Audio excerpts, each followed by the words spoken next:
Welcome back. Thought I'd do another video for week 4 discussing player pickups and drops. When considering pickups and drops, you should always be looking at a team's strength schedule, especially when fantasy points are very reliant on a team being in a winning position. My system, which is incredibly YouTubery, is to make a tier list. The higher on the tier list a team is, the higher the difficulty score.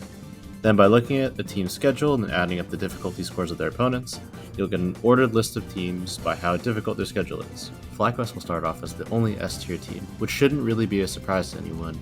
They've beaten every other current playoff team and have gone a perfect 6-0 to start the season. From all we've seen so far, this is not because of strength of schedule. They've pretty much faced all the strongest teams that have looked dominant.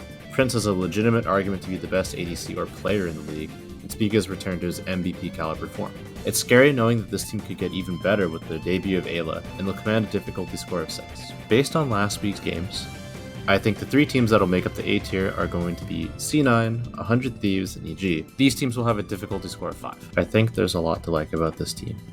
Busia and Tenacity have seamlessly transitioned into the LCS and have looked like they belong on this team of veterans. Doubleup is still one of the best ADCs in the league and is clearly on the same tier as Prince and Berserker. Their loss against FlyQuest was close, and if a few things go their way, both teams could very well be 5-1, and the tier list looks a little bit different. I think Evil Geniuses have shown that the CLG loss was not them, and that was pretty much a fluke. Their win against C9, while being incredibly boring to watch, was a very solid performance and shows that they're still a very, very competent team like they were last year. Lots of improvement is needed to catch up to FlyQuest, but this is still one of the most dangerous squads in the league. C9 stumbled last week against Evil Geniuses, and that'll keep them in the same tier as 100 Thieves and EG.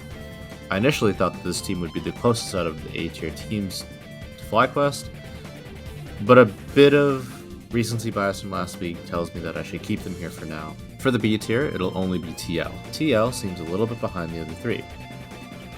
They've lost all of their games against current playoff teams in TSM, 100 Thieves, and FlyQuest. While on paper they probably have the same firepower as any one of the teams above them, but I need to see them beat a playoff team for me to put them higher. The C tier will be made up of TSM and Golden Guardians, who will both be assigned a score of 3.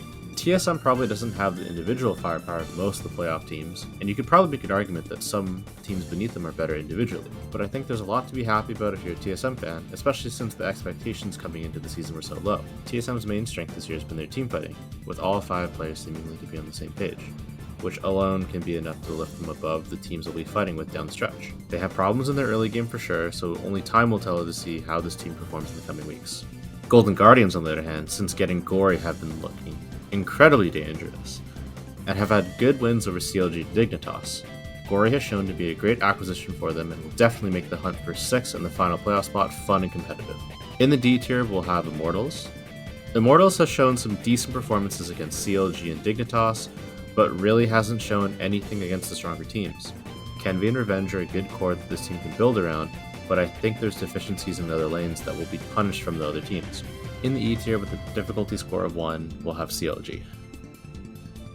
For CLG, losses to TSM, Golden Guardians, and Immortals are going to put them in the E tier for now.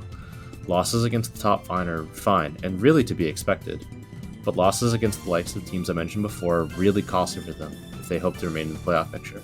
And unfortunately for the F tier, we'll have Dignitas. There's really not a lot to praise them for, which honestly is surprising considering that Jensen and Santorin have been mainstays among the top rosters for the last couple of years.